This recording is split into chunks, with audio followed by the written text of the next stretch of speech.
সাংবাদিক বন্ধুসকল, আপোনালোকে সকলে জ্ঞাত যোৱাকালি আমাৰ গধূলি এটা গুৰুত্বপূৰ্ণ কোৰ কমিটি মিটিং অনুষ্ঠিত হৈ গ'ল। এই কোৰ কমিটি মিটিঙত বহুত গুৰুত্বপূৰ্ণ বিষয়বস্তু লৈ আলোচনা কৰা হ'ল। কিছুমান গুৰুত্বপূৰ্ণ সিদ্ধান্তও লোৱা হ'ল, যিখিনি আপোনালোকক মই ইয়াতে সদৰি কৰিব পাৰোঁ, মুকলিভাৱে ক'ব পাৰোঁ। এইখিনি সিদ্ধান্ত মই ক'ব বিচাৰিছোঁ। প্ৰথম সিদ্ধান্ত, আমি বিটিআৰ অঞ্চলত 4টা দশকৰ পিছত শান্তি স্থাপন যে কৰিব পাৰিছোঁ, শান্তি স্থাপন কৰিবলৈ হ'লে ৰাজ্য চৰকাৰৰ সহায়ৰ দৰকাৰ। গৃহ বিভাগৰ সহায়ৰ অবিহনে শান্তি স্থাপন সম্ভৱ নহয়। ভাৰত চৰকাৰৰ গৃহ বিভাগৰ সহায় নহ'লে শান্তি স্থাপন সম্ভৱ নহয়। গতিকে যোৱা 4টা বছৰ ইয়াতে UPPL BJP চৰকাৰৰ দিনত 4টা দশকৰ পিছত যে শান্তি আমি স্থাপন ইয়াতে কৰিব পাৰিছোঁ, ইয়াৰ কাৰণে পোনপ্ৰথমতে আমাৰ অসমৰ মাননীয় মুখ্যমন্ত্ৰী ডক্টৰ হিমন্ত বিশ্ব শৰ্মা ছাৰক আমি ধন্যবাদ দিয়াৰ এটা প্ৰস্তাৱ লৈছোঁ। লগতে ভাৰতৰ গৃহমন্ত্ৰী অমিত শ্বাহ ডাঙৰীয়ালৈ আমি ধন্যবাদ দিয়াৰ আমি প্ৰস্তাৱ লৈছোঁ। লগতে যিহেতু যোৱা 3টা টাৰ্মৰ কাৰণে ভাৰতৰ প্ৰধানমন্ত্ৰী হোৱা মাননীয় নৰেন্দ্ৰ মোদী ডাঙৰীয়ালৈও আমি ধন্যবাদ জ্ঞাপন কৰিছোঁ। এতিয়া 4টা বছৰ আমি শান্তি স্থাপন ইয়াতে কৰিব পাৰিলোঁ। এই শান্তিটো যদি চিৰস্থায়ী কৰিব লাগে, যোগমীয়া কৰিব লাগে, তেনেহ'লে বহুত কৰণীয় আছে। এই কৰণীয়বোৰ যাতে আমি কৰিব পাৰোঁ, সেইকাৰণে আমি অসমৰ মাননীয় মুখ্যমন্ত্ৰী ডক্টৰ হিমন্ত বিশ্ব শৰ্মা ছাৰৰ লগত আলোচনা বিলোচনা কৰি ভৱিষ্যতত কি কাৰ্যপন্থা হাতত ল'ব পৰা যায় এই শান্তিটো চিৰস্থায়ী কৰিবলৈ, যাতে আমাৰ কিবা সৰু সুৰা ভুলৰ কাৰণে, আমাৰ কিবা ইৰেছপন্সিবল এটা ইনিচিয়েটিভৰ কাৰণে শান্তিটো বিঘ্নিত নহয়, তাৰ কাৰণে কাম কৰাৰ কাৰণে আমি সিদ্ধান্ত গ্ৰহণ কৰিছোঁ। দ্বিতীয়তে সিদ্ধান্ত গ্ৰহণ কৰা হৈছে 2020 চনৰ 27 জানুৱাৰীত যি BTR চুক্তি স্বাক্ষৰ হ'ল। এই BTR চুক্তি স্বাক্ষৰ হোৱাৰ পিছতহে আমাৰ বড়োলেণ্ড অঞ্চলৰ যিমান উগ্ৰপন্থী সংগঠন আছিল, ঘাইকৈ আমাৰ বড়ো যিখিনি উগ্ৰপন্থী সংগঠন আছিল, তেখেতসকলে সকলোৱে একবাৰতে শান্তি চুক্তিত স্বাক্ষৰ কৰি পেলাই শান্তিৰ পথত আগুৱাই যাম বুলি, বাই চানিং দি পাৰ্ট অফ ভাইলেন্স, আৰু নিজৰ যিখিনি অস্ত্ৰ শস্ত্ৰ চব চৰকাৰক জমা দি গোটাই দি শান্তিৰ পথত আগুৱাই আহিছে। এতিয়া BTR চুক্তিৰ বহুতখিনি দফা আজিলৈকে ইমপ্লিমেণ্ট কৰা হ'ল। যেনেকৈ অসমত বড়ো কছাৰীৰ ৱেলফেয়াৰ অট'নমাছ কাউন্সিল গঠন কৰা, এইটো গঠন কৰা হ'ল। বড়ো ভাষাক অফিচিয়েল এছ'চিয়েট লেংগুৱেজ বুলি স্বীকৃতি দিয়া, এইটো কৰা হ'ল। আমাৰ বড়ো মিডিয়াম স্কুলবোৰৰ কাৰণে ছেপাৰেট ডাইৰেক্টৰেট গঠন কৰা, এইটো গঠন কৰা হ'ল। তেনেকেই বহুতখিনি দফা আজিলৈকে ইমপ্লিমেণ্ট কৰা হ'ল, কিন্তু বহুখিনি দফা এতিয়াও ইমপ্লিমেণ্ট কৰিবলগীয়া আছে। UPPLে বুজি পায়, UPPLৰ নেতৃত্বই বুজি পায়। এই চুক্তিৰ যিখিনি দফা যদি আখৰে আখৰে পালন কৰিব লাগে বা ইমপ্লিমেণ্ট কৰিব লাগে, তেনেহ'লে অলপ সময় লাগিব। গতিকে এইটো সময়ত আমি অসম চৰকাৰ, ভাৰত চৰকাৰক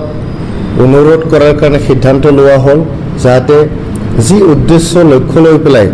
আমি BTR চুক্তিটো স্বাক্ষৰ কৰিলোঁ, ইয়াৰ প্ৰত্যেকটো দফা আমি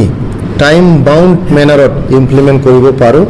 তাৰ কাৰণে আমি অনুৰোধ জনাৰ এটা সিদ্ধান্ত লোৱা হয়। তৃতীয়তে এটা ৰাজনৈতিক সিদ্ধান্ত লোৱা হয়, যেহেতু আমি এনডিএ পাৰ্টনাৰ হয় ন্যাশনাল ডেমোক্ৰেটিক এলায়েন্সৰ পাৰ্টনাৰ হয় বিটিসিত আমাৰ এনডিএ সৰকাৰ চলি আছে বিজেপি ইউপিপিএলৰ স্টেটত আমাৰ এনডিএ সৰকাৰ চলি আছে বিজেপি ইউপিপিএল আৰ এজিপিৰ আৰু তেনেকে ভাৰত সৰকাৰতো এনডিএ সৰকাৰ চলি আছে যাৰ ইউপিপিএলৰ অংশীদাৰ হয় গতিকে যেহেতু এটা সময় এতিয়া উকলি গ'ল সৰকাৰৰ আমি ইউপিপিএলে এটা সিদ্ধান্ত লৈছোঁ এনডিএ যিখিনি পাৰ্টনাৰ আছে আমাৰ অসমত ভাৰতীয় জনতা পাৰ্টি আৰু অসম গণ পৰিষদ তেখেতসকলক অনুৰোধ কৰিব বিচাৰিছোঁ আমি যে তেখেতসকলে এনডিএৰ এটা মিটিং পাতিব লাগে এই এনডিএৰ মিটিঙতে আমি বিতংভাৱে আমাৰ ৰাজ্যৰ কাৰণে কি কৰণীয় আছে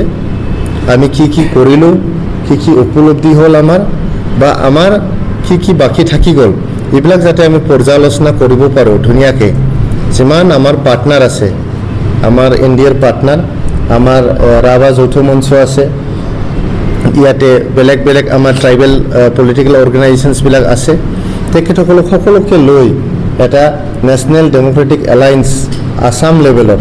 অসম লেভেলৰ এটা নেশ্যনেল ডেমক্ৰেটিক এলায়েন্সৰ এটা মিটিং হ'ব লাগে এই মিটিঙত আগভাগ ল'বলৈ এটা আমি হাই লেভেল টিম গঠন কৰি দিয়াৰ কাৰণে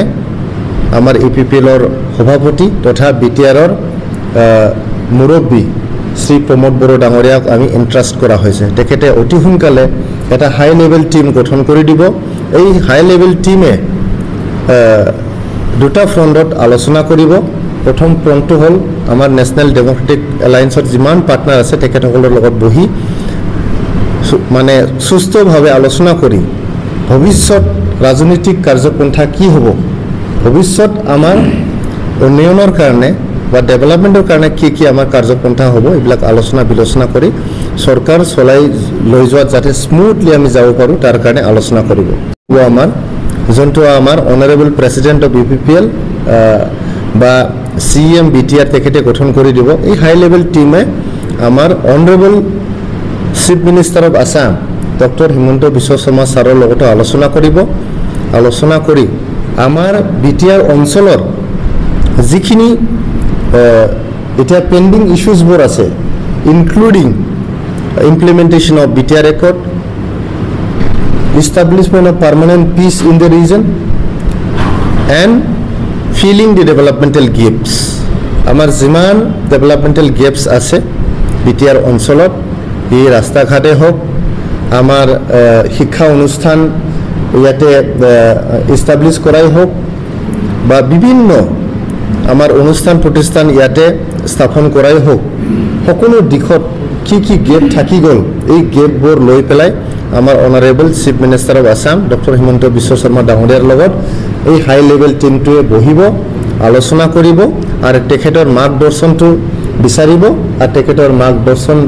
যেনেকৈ দিব তেখেতে তেনেকৈ আমাৰ ইউপিপিএলৰ নেতৃবৃন্দই মানে ভৱিষ্যতত আগুৱাই যাব বুলি এটা সিদ্ধান্ত গ্ৰহণ কৰা হৈছে আমি ধন্যবাদ দিব বিচাৰিছোঁ অসমৰ মাননীয় মুখ্যমন্ত্ৰী ডাঙৰীয়াক আজিলৈকে যি ডাইনামিক আৰু কেৰিজমেটিক এটা লিডাৰশ্বিপ অসম ৰাজ্যক প্ৰভাইড কৰিছে তেখেতৰ হাততে আমাৰ অসমৰ যিখিনি জনগণ আছে গৰীব দুখীয়া জনতা আছে বিশেষকৈ আমাৰ যে খিলঞ্জীয়া জনগোষ্ঠীৰ মানুহবোৰ আছে তেখেতসকলে উৎসাহ উদ্দীপনা পাইছে নিজৰ অধিকাৰ সুনিশ্চিত কৰিব পাৰিছে আগুৱাই যাবলৈ এটা সাহস পাইছে গতিকে আমি তেখেতক ধন্যবাদ দিছোঁ আমি যে এনডিএৰ কেন্দ্ৰীয় নেতৃবৃন্দ আছে তেখেতসকলকো আমি ধন্যবাদ দিছোঁ তেখেতসকলে সদায় আমাক আশীৰ্বাদ দিছে আমাক সহায় কৰিছে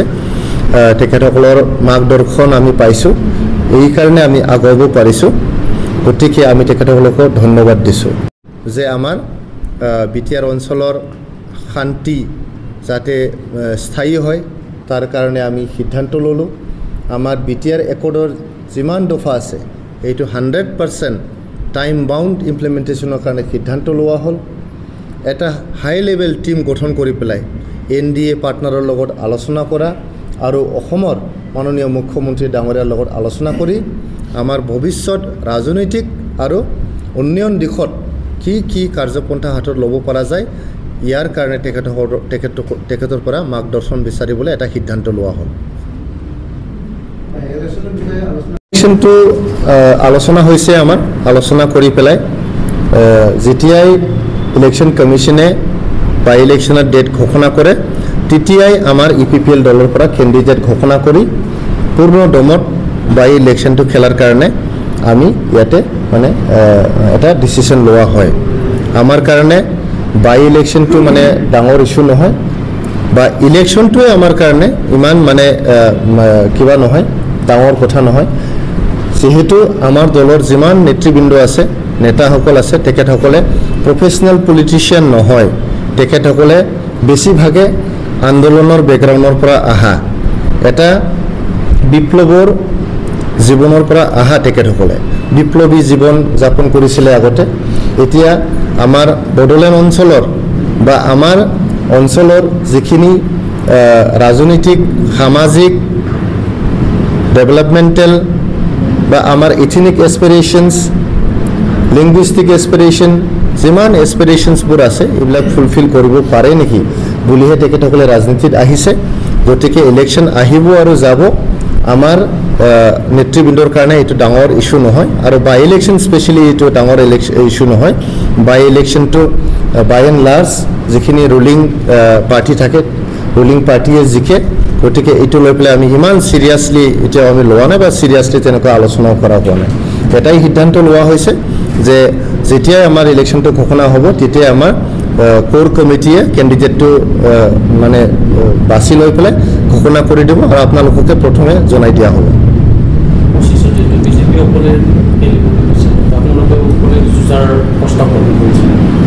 2025 চনটো এতিয়া বহুত দূৰ আছে এতিয়া আমি 2024 চনতে আছো 2024 আৰু 25ৰ মাজত এতিয়াও প্ৰায় এক বছৰৰ বেছি এটা গেপ আছে তো 2025 টো লৈ পেলাই আমি এতিয়া আলোচনা কৰা নাই 2025 অকল নহয় 2026ও আছে তাৰ পিছত 2029 আছে 2030 আহিব 31 আহিব হ্যাঁ তো এতিয়া 2024ত আমি খালি 2024ৰ কথা পাতিম 2025তহে আমি 2025 টো ভাবিম গতিকে আমি প্ৰেজেন্ট সিচুৱেশনটো লৈ পেলাইহে বেছি মানে আমি আলোচনা কৰিছো আৰু যি কথা আজি ওলাইছে যে 2025 চনত ভাৰতীয় জনতা পাৰ্টিয়ে অকলে খেলিব বুলি এটা মানে আপোনালোকৰ মানে মিডিয়াৰ জৰিয়তে আমি দেখা পাইছো ইয়াতে আমাৰ একো ক'বলগীয়া নাই আমি এতিয়াও মানে ইটো বিষয় লৈ পেলাই কোনো মানে কিবাই কৰা নাই চৰ্চাই কৰা নাই আমি ইপিপিএলে